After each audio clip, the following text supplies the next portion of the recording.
Frank. What's the weirdest thing you've ever saw in here? Let me ask you a question, kid. Did you see that movie, Night of the Living Dead? Hey, we gonna party tonight or what? Yeah, we are gonna party. Well, where are we gonna party? I don't know, somewhere. Hey, we could go to the park. Oh, no, we can't. The cops said they'd shoot us if we go back to the park. Yeah, and I ain't in no mood to go tonight. I like death.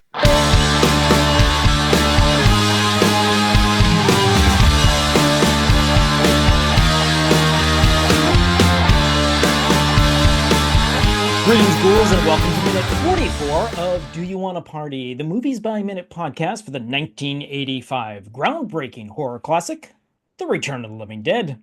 I'm your host, Troy, and joining us for this episode is a duo consisting of a familiar voice and a new one. Hey, this is Ahmed, aka Horror Savvy. I'm back again on the show and looking forward to another minute. Hello, my name is Natasha Gibsky.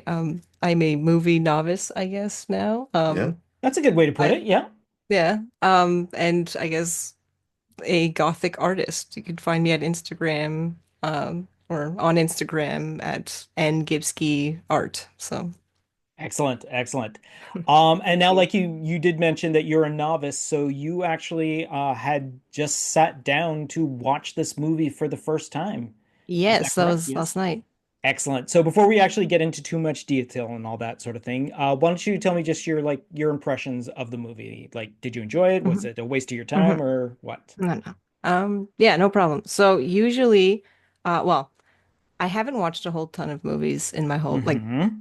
aside from, well, the last 2.5 years has been almost strictly horror movies. So learning a lot rather quickly. But yeah, honestly, I'm pretty picky when it comes to movies, and I actually really enjoyed this one. I Excellent. liked, yeah, it was a lot of fun, and but it didn't. Yeah, it was a lot of fun, and I found it to be rather smart than some of the other ones I've seen.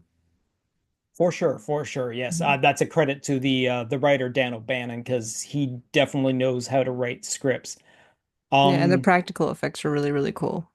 Yes, exactly. Another nice bonus of the era that the movie was filmed in. Yes, Mhm. excellent. All right, so we'll talk about that more at the end of all this. So that we're just gonna this minute itself is gonna start with crawling through the ground and ends with Tina passing the third step. So we begin with the briefest of glimpses of the camera flying through the densely packed cemetery. Rain still drowning the ground. Suddenly, we are submerged again deep within the soil below. Through the coverage of roots, we see a desecrated hand clawing at the dirt, trying to get traction. Now we see arms and a head dragging itself through the dark mess of ground. Rock and plant life. View of the now animated corpse shows its grotesque nature, struggling upwards. Its outfit disheveled and dirty. It seems to almost speed up the further it goes. Meanwhile, back in the car, the six still sit, trying to listen for a sound that Casey brought up a moment ago. And Spider, turning to face Casey, exclaims his inability to hear anything. No, I don't hear nothing. She quickly responds with the observation of the integrity of the vehicle's cover. This roof's leaking. Scuz points out a section right above trash. The rip, damn it. He examines the opening only to extend the severity of the hole. We jump to a close-up of Scuz and Trash, now being doused with more rainwater. Scuz apologizes as Trash spews obscenities directed at Scuz. Shit. Sorry. I'm sorry. Seeing her recent effort to dry herself ended up in vain. An exterior shot of the Unita warehouse. Rain persistently falls. We get a voiceover of Tina with a questioning greeting. Hello there. Freddy? Now a POV as Tina makes her way past the aisles of equipment to see the open wooden shipping crate, filled to the top with packing peanuts. A cardboard box on its side with even more peanuts strewn across the floor. A red pickaxe lays next to the crate and box just outside of the open office door. When we glimpse into the office door, we can only see one corner of Frank's desk. Whereas earlier in the movie, we could see the wood panel walls, a big beige combination lock safe with a bowling bag and shoes on top of it, next to a white filing cabinet, all of which is visible as Frank is telling his tale of the typical army fuck up. But now, from the slight view we get, there's clearly no wood paneling, but we could see what might be the side of the safe as the camera tracks beyond. Again, Tina's voiceover as she calls for her boyfriend. A slight clip clip sound of her shoes heard as she advances. The camera looks around. She calls out another response. Anybody? Looking towards the pile of bagged skeletons, swinging around to see a few discarded crutches. As she turns more, she looks down to see the discarded hat of her boyfriend. Now looking up the stairwell, we see Tina's shadow cast upon the wall just past the door. She leans over to retrieve the hat and once again calls out to her boyfriend. Freddie? Are you here? She steps forward and pauses at the top step. She cautiously begins descending the steps. A quick close-up of the creaking third step. Tina pauses again for a bait, and while clutching Freddy's hat to her chest, she begins to further her progression down the wooden steps. All the time, a creepy soundtrack grows in the background. Over on the commentary track, which again is with Dan O'Bannon, the director, and William Stout, the production designer. So, one little added bit of information. The 2015 MGM Blu-ray of this movie has a fascinating feature. Like most discs, it offers subtitles in English, Spanish, and Zombie. The latter of which offers insight as to what the actual zombies are saying. Earlier, the dismantled parts of Yellow Man have subtitles expressing the situation.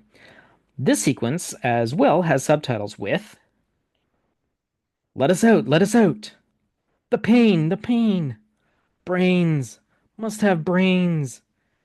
Everybody dig! Dig!" Once we see the crawler, we get the subtitle of "Oh, look at the dirt under my nails."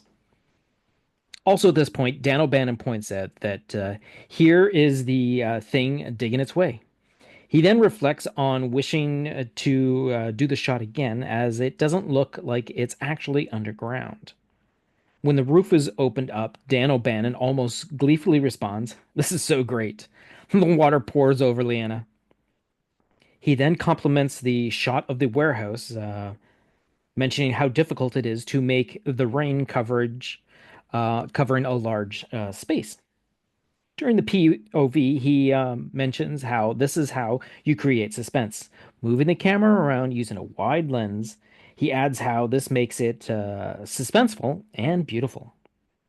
When the shot is up the stairs, Dan O'Bannon points out how here he did the opposite, using a long lens and making it flat. He mentions that it's less suspenseful and how he wouldn't do that again, and how he was too clever for his own good. According to the script, again, this is a story and screenplay by Dan O'Bannon. This is the revision from October of 1983, and is based on a story and screenplay by John Russo, Rudy Brickey, and Russell Steiner. So we're just going to back up a little, give him more of a description scene. We're just barely at the surface at the beginning of this movie, so we'll just describe the whole entire setup to the actual cemetery sequence and all that. So, exterior, cemetery, night, downpour. Camera begins to drift over the tombstones. Dozens and dozens of names. Dates of birth, death, dozens and dozens of gravestones. Distantly muffled, behind the rain, we begin to hear a sound. The sound comes from below the ground, soft, almost too muted to hear. It is the sound of kicking and screaming. Dozens, hundreds of corpses in their coffins, 6 feet down, screaming and kicking. Long shot, row upon row of rain-swept monuments and crypts, their occupants screaming and pounding in stereophonic sound. Cut to interior coffin night. Terrible screaming and scuffling and kicking. With clawed fingers, a corpse is tearing away the lid of the coffin. Dirt falls in, and the corpse claws its way up and out of the coffin. Like a giant earthworm, the corpse digs its way upwards through the wet earth. Clods of dirt falling into the camera. Sounds of digging and scuffling and choking, gasping, screaming. Total claustrophobia. Sensations of being crushed. Cut to interior car, night, rain. The crashing of the rain and the storm make it impossible to hear the screaming people. Meet. Nah, I don't hear nothing. Casey. The roof's leaking. The car is a convertible, and there's a tear in the roof. Scuz picks up. Water gushes in. Dee Dee. Don't do that! Shit!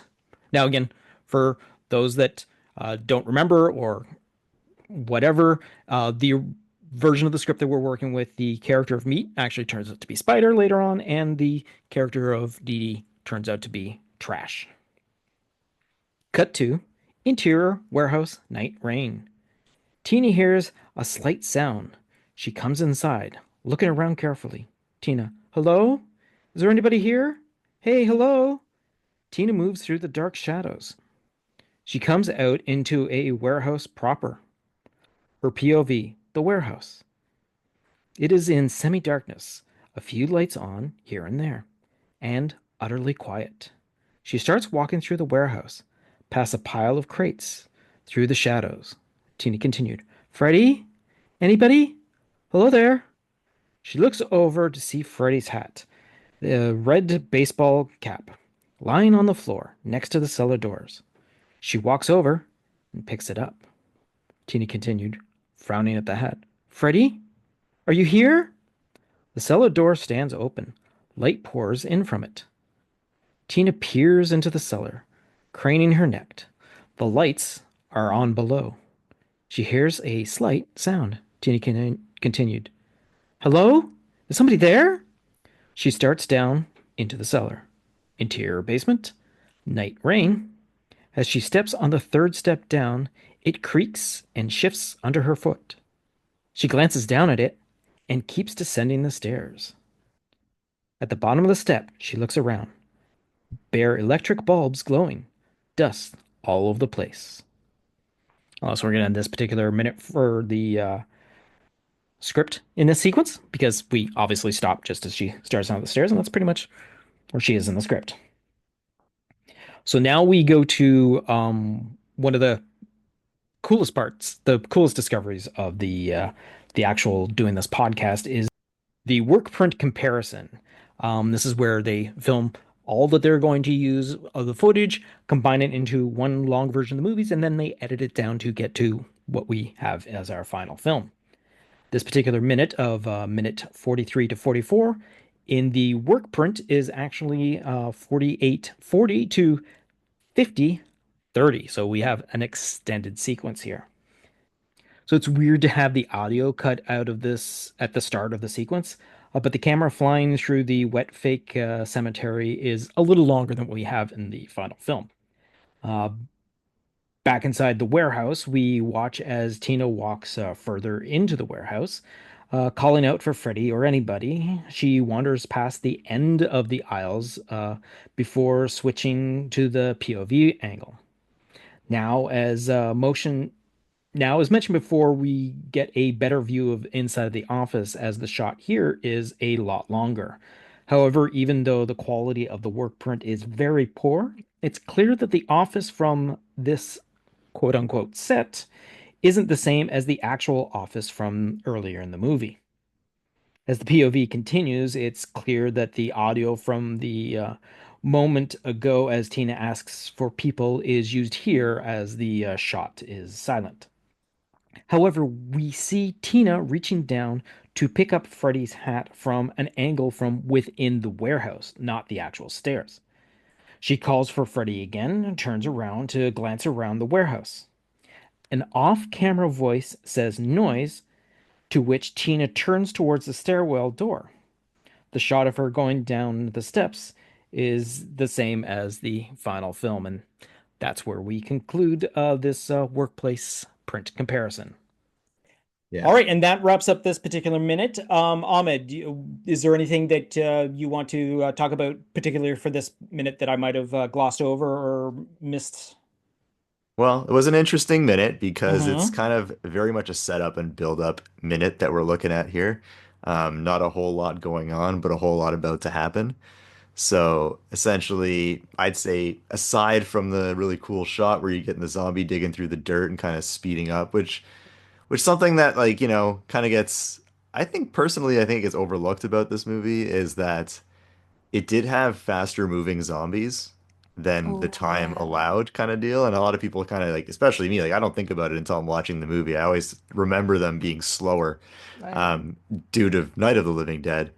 But essentially, like, you get 28 Days Later and Dawn of the Dead, the remake, Zack Snyder's version, where everyone's kind of like, oh, those were the ones that brought the fast zombies. And I always think of those first too, but they kind of did it first here. So very cool about even the crawling out of the grave kind of just speeds up as he's progressing. Um, but aside from that, there's the kind of goofy shot where, the logic doesn't apply to the kind of dumb punk characters and there's a hole in the roof and it's pouring rain and Acid rain. acid rain, yeah, and the solution is to of course poke the wet hole in the roof. Yeah, Yeah. That's my take on this minute. yeah. So Natasha, you had mentioned that you're, like you said at the beginning of the episode, you'd mentioned you're a bit of a novice and all that sort of thing, and that Yeah. you've been mainly watching horror films. How does this sort of like match up to what you've seen or what you've enjoyed from what you've seen so far? Like I Hmm. take it you watch horror films and enjoy them, or you would not be watching them anymore. But how does this It's a sort of little bit of both. Huh. Doesn't have You think that?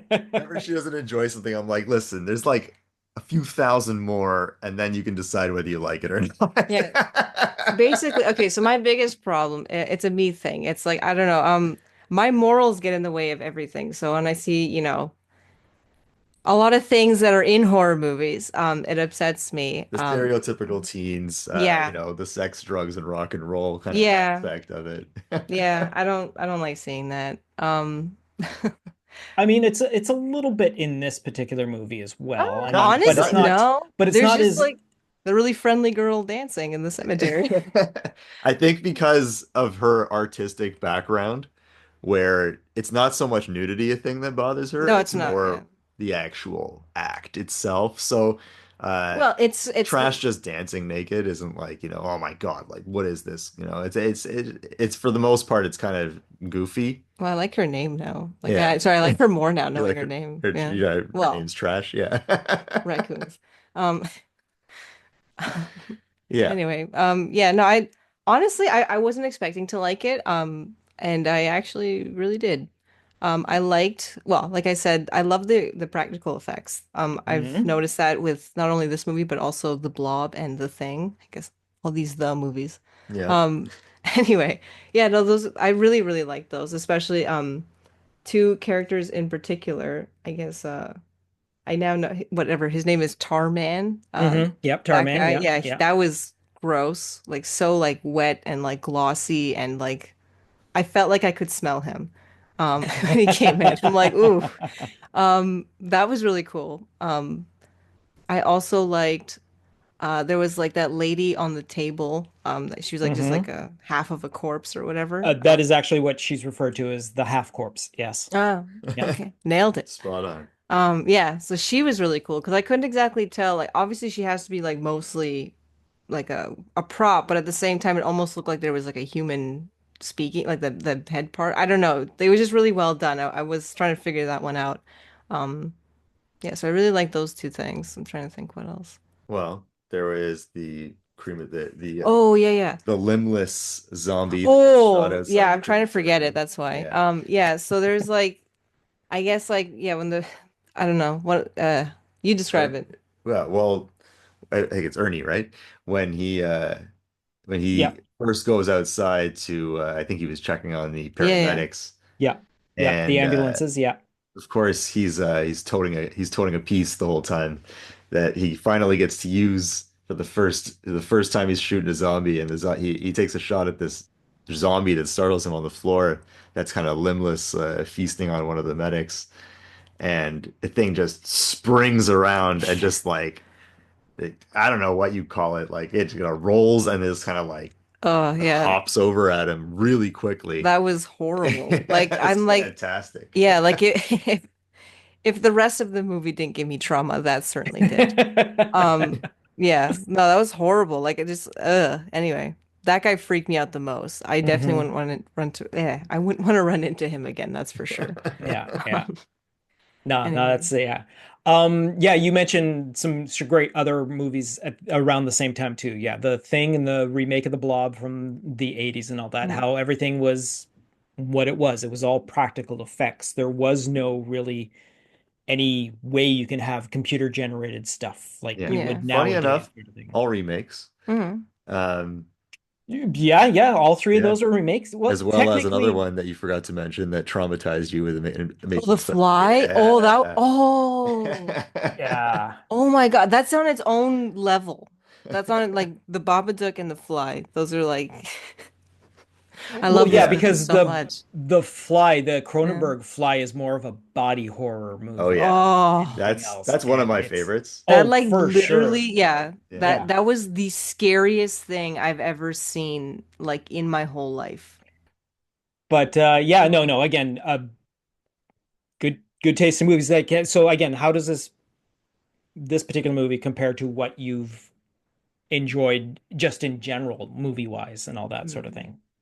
That's hard. I'm better at like like picking like what I comparing it to things I don't like. Okay, okay. So, well, yeah, I really enjoyed how this movie was I found it to be more clever than other horror movies in the sense because even though again this one was more fun, I felt like they didn't have to explain anything. Hmm, Um, but I liked how in this one, like they showed like whatever the rigor mortis and like the blood pooling right. in certain Yeah. areas of the body and all that kind of Yeah, stuff. through a little bit of science. Yeah, no, I appreciated that, and and especially like kind of a lot of movies don't. Anyway, in my opinion, from what I've seen, I don't always see them kind of explaining how this could have happened, and I liked how like the yellow man, lemon grab looking guy was Hmm. cremated and like his whatever that ashes and fumes or whatever of him getting carried into the air and then like the raining it like washing it down over like a really conveniently located graveyard bringing everything to life. I liked how that kind of came together and they kind of explained how this could have happened or sorry Hmm. how it did happen and like Yeah. could happen in Yeah. reality. Yeah. Yeah. Whereas like not every horror movie does that. And that kind of again, they didn't have to do that, but I really appreciated that. Um, and yeah, I also liked that dog that like you mentioned it The half dog. yeah, The the half half dog dog, the in the half dog. beginning. Yeah. That Yeah. was I really liked that thing. That freaked me out. Um, but I think my favorite scene is like I feel bad saying It's this, but always a like ridiculous favorite scene yeah, for yeah. Natasha. It's the highlight. I made him rewind it. Like he, we were having dinner last night when we were watching the movie, which like I don't recommend. This movie's so gross looking, and like I felt like I could smell and taste every character that like showed up. Okay. Um, anyway, don't recommend that. But anyways, I made him covered in food, still grab the remote and like rewind it for me just to make sure that I what I thought I saw was actually what I saw. I don't know like what minute of the movie this is, but at some point, It's towards the end. Towards yeah, the end when the cops are there. yeah, yeah. Yeah. There's like for 2 seconds, one of the zombies, like I don't know, like, I guess like takes down someone or like dives in with the rest of them, and like you can see like he totally ripped his pants. Um, No, it's not ripped his pants. He split his pants on whatever. the ass. So that's what's the funny part is the first shot they show him just get pulled in, then they shoot, then the second shot kind of cuts away, and then they cut back in to show him kind of getting pulled in more, and his pants are just split, you know. Like just like not even matching colored underwear at all. Again, like not that that's like everyone's favorite part, I'm sure. I just keep thinking back. I'm just like, wow, that was amazing. I feel bad saying that. I feel like I'm trying to think of like Some people like the trash striptease, some people like the discovery of Tar Man. Apparently, Tasha likes pants being torn. It's not that I like that it like I don't think it was supposed to be there. That's why I liked it. Oh, I see It what you're did getting at. I seem see what very you're getting much at. like it was accidental. It was a split second. I like that Gotcha. kind of Gotcha. that's magic for me. It made Nice. it in Nice. there and like Excellent. yeah. But yeah, overall, no, it was a really actually good movie. You know what else I liked? I liked the music that like they play like some I don't know what kind of was it, like 80s rock music. Yeah, Yeah, yeah. like Oh, the punk music that they actually played. yeah, but like there's like zombies like breaking down the door of your home and like in Mhm. all the little intricate woodwork like sticking their grubby little hands Yeah, through and like yeah. clawing at you and then there's like this 80s like rock music playing in the Hmm. background and I'm Yeah, like yeah. that's a vibe. Like like I Well, like it this. In my mind, this is not the song that would be playing. well to put it out there is Yeah. that one of the most outstanding things about this movie itself is how the album itself is so sought after. It's Hmm. practically impossible to find.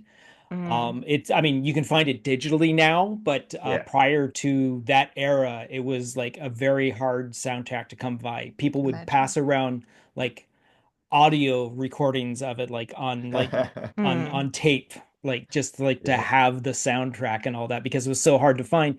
Because a lot of the different versions of the movie that were out there, some versions didn't have the rights to have certain music, so the songs would have to be changed in the actual DVD or VHS versions of We all know it. how fun that is. Mm, Yeah, exactly. Yeah, supernatural. Yeah. exactly. Yeah, oh my God, Supernatural is a perfect example of that. Yeah, no, Yeah. when I introduced her to Supernatural, we started streaming the first season. I have them on DVD, granted, Mm, but I was like, okay, well, streaming is going to be higher quality than my yeah, DVD. yeah. So I'm like, let's check that out. And then right from episode one, like a That quarter first way episode in, is a killer yeah. difference And with I'm the like, music. nah, putting in the DVD, like Yeah, this yeah. ruins almost everything. Like there was older shows that had that too, but like Hmm. that's the first one that comes to mind for me. Yeah.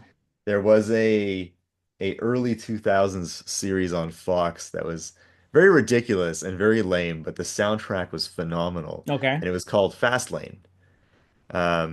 I Had don't Peter think I know that one. Fasinelli and Tiffany Amber Thiessen was in it, and it was like an Okay. undercover cop show where like this Of course it would be. special, Yes. yeah, this special group of cops that like they get to whatever they seize, they use, and they go on deep undercover. All But the right. Yeah. soundtrack was insanely good to the point where I had burned CDs where I made my own like I don't know like 4 disc version of like the soundtrack. Okay. Okay. And when it came out on DVD, the soundtrack was entirely gone, including the theme song. Oh Ooh. shit. And the show Oh, like went no from one would being, yeah, the notice. show went from being a pretty lame to like unwatchable. Oh fuck. Mm. Just because this, yeah. Well, that and again, a series like WKRP took forever to come Yeah, out onto DVD because they had the rights to broadcast the show, yeah. but when they were going to make profit off of selling the show, the copyright didn't cover any of the songs and all that sort of thing. So That's that's why so brutal how you that can could watch happen. WKRP in repeats on Yeah, TV, but when you went to home video to purchase it and all that sort of thing, they had to yeah. fight Like you'd forever to get rather the rights. watch the recorded VHS than that. Then yes, exactly. Then Yeah. have nothing of the music that was in the scenes that you remember as a kid It's such playing. a Yeah. key. It's insane how they think they Yeah. can change Oh yeah. that and get away with it. Yeah. Yeah. But yeah, no, Supernatural was a huge Oh yeah, because again, difference. that Yeah. show, like the music is a huge part of the show. Yeah, yeah, yeah, yeah. Yeah, I also just didn't believe you that that was like what do you call it when you put it like whatever the streaming one Yeah. and then like the music was different like oh like it was a different song like as if you remember like Yeah, yeah, okay no, no. sure Oh and then no, yeah you you Supernatural is another definitely show where I yeah. have like a 6 disc burned yeah soundtrack of all the no music I from know the that's on show. me no Yeah. I challenge you and then I'm No. always wrong but I'm never gonna stop Yeah, it so was like, it was like, where's Back in Black? It was like some random song. yeah But yeah I first noticed at the Halloween party in the first episode where they're supposed to have Supermassive Black Hole by Muse playing in the background. And it's just like generic party music. And I'm Yeah, like, what the hell is yeah, this? yeah. All right, so we're gonna wrap this up in a for this particular minute, and this is fantastic. Again, thank you, Ahmed. Thank you, Natasha, first of all, watching the movie for the first time for this. Oh no, thank you. I'm glad you enjoyed the movie, which is also a thankful thing. Oh no, Um, yeah. yeah. That never almost happened, so Yeah. Well, thank you I for know. inviting her to be on because Yeah, this is a no. movie that I probably would have suggested 100 times, but she probably would have been like, And then "Yeah, I'm not interested." yeah. Excellent. Well, I'm glad it worked out for all of us Yeah. then. Thank you. So for you guys listening, just you can check out the show details to find links to Ahmed and Natasha's stuff in there and all that on their Instagrams and whatnot. I want to put a little bit of an advance notice. The next episode is sadly, guys, it is the first appearance of Tarman. But one of the cool things I was able to do is prior to the recording today, I was actually able to interview Alan Trotman himself, the gentleman that portrays Tarman, and while he wasn't able to devote time to record an episode with me, this interview that I did with him, I'm going to intersplice throughout the next couple of episodes that appear Tarman and all that sort of thing. So when I start talking about Tarman, I'm going to have part of the interview sliced into that. So it was a very wonderful person to, first of all, give me the time that he did to do this. And he's a fantastic, he's had a very interesting career between puppetry and acting and whatnot. He's worked with like Jim Henson Studios and all that sort of thing. So it's a really a great thing, and I can't wait for people to hear this little bit of a longer interview that'll come over the next couple of episodes. And I said, like wherever Tarman shows up, I'll just splice a little bit of that interview. He and all doesn't that. dance, does he? No, he just walks Nope. very rhythmically. No, he's just a very tall, skinny man. He's like 6'2", and That's sad. yeah, I so thought he was a yeah. dancer. No, Like Yeah. no. 100%. Wrong again. That never happens. So I also want to thank the audience for joining me for this ride that we are going on. Numbers slowly but surely building up. We've got, again, more YouTube followers as well, which is great. If anyone has anything to say about something we missed in this particular minute, or they want to talk about a previous minute or an upcoming minute, they can drop a comment wherever they are interacting with this medium, either on any of our social medias or on our YouTube, or you can even send us an email to planetgeekpod@gmail.com. We can continue on the conversation there, or maybe even roll it into a future episode. And as you've heard in the past, there are a few guest hosts that have actually been comment leavers that have turned out to be very, very great episodes as well. Also, I want to point out that we are still taking donations for us to do our 40th anniversary episode, which is going to be taking place on August 16th of 2025.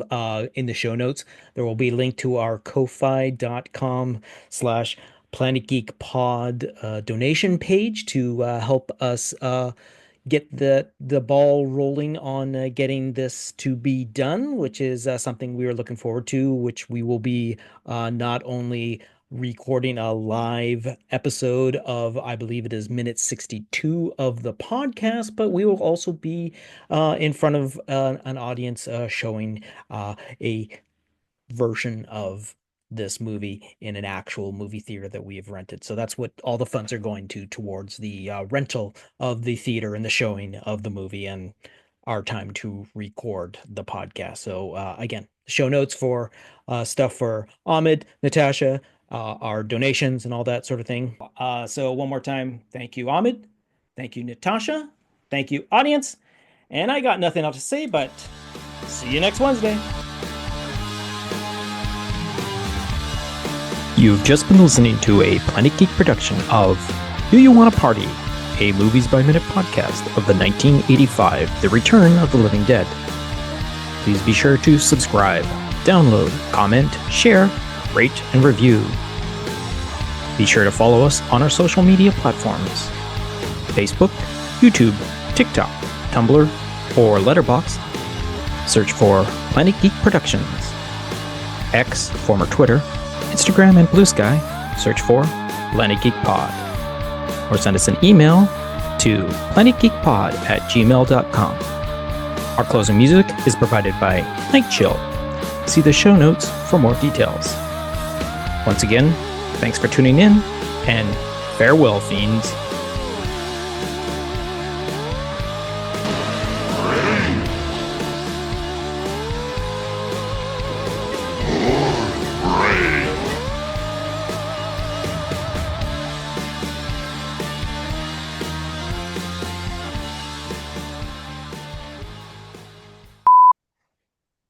You know, it's more fun than doing it once. Exactly.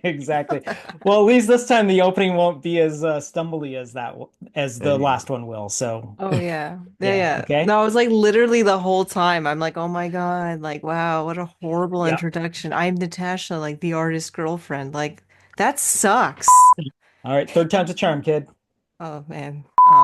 If I can find the pictures, I actually for one fan expo I was Brundlefly. Oh, we got to see that. I Yeah, need to show see me if I if can you find. I have need to it. see if I can find those pictures and all Yeah, that. like no stuff. pressure, but I Yeah, need that. Yeah. That's cool.